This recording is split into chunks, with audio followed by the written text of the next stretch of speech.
जेन जी rise, ये कोई discontent है या कोई डिसरप्शन? आइए समझते हैं। सबसे पहले तो ये जेनजीज हैं कौन? Let's decode that first.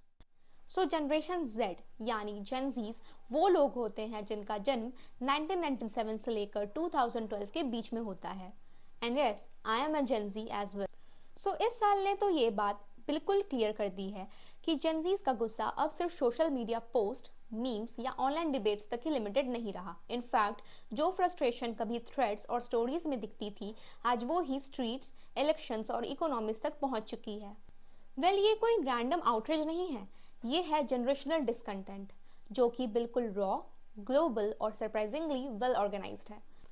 काफी टाइम तक तो ये कहा जाता था कि जेनजीज तो सिर्फ सोशल मीडिया पर पोस्ट करती हैं और उसके खिलाफ एक्शंस नहीं लेती, पर पिछले कुछ सालों के इवेंट्स ने इस मिथ को पूरी तरह से तोड़ दिया है। लास्ट ईयर ही नेपाल में करप्शन और सोशल मीडिया बैन के खिलाफ यूथ के प्रोटेस्ट्स ने सीधा गवर्नमेंट ही गिरा दी।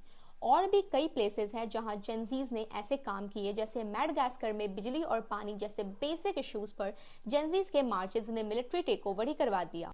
और पीरू में तो यंग एक्टिविस्ट अभी भी सड़कों पर हैं, जो कि नए लीडरशिप के रेजिग्नेशन की डिमांड कर रहे हैं, क्योंकि वहां इनसिक्योरिटी और क्राइम्स जैसे चीजों को ही नॉर्मलाइज कर दिया गया है। बांग्लादेश में भी लेट 2025 के जेनजी रिवॉल्ट ने वहां के प्राइम मिनिस्टर को ही हटा दिया था, और अब वही यूथ फेब 2026 के इलेक्शंस में सिस्टमिक रिफॉर्म के लिए प्रेशर बना रही है। ये पैटर्न बिल्कुल साफ है, जेनजीज अब सिर्फ साइडलाइंस पर नहीं बल्कि सेंटर स्टेज पर आ चुके हैं। ये रेजिस्टेंस सिर्फ पॉलिटिक्स तक ही लिमिटेड नहीं है, ये ऑफिसेज के अंदर भी चल रही है। इस साल के रिपोर्ट्स ने तो ये क्लेम किया है कि ऑफिसेज में रेगुलरली बर्नआउट फील होने के कारण जेनजीज जॉब छोड़ रहे हैं, और 83% वर्कर्स ने इसका कारण emotional exhaustion and massive workload बताया।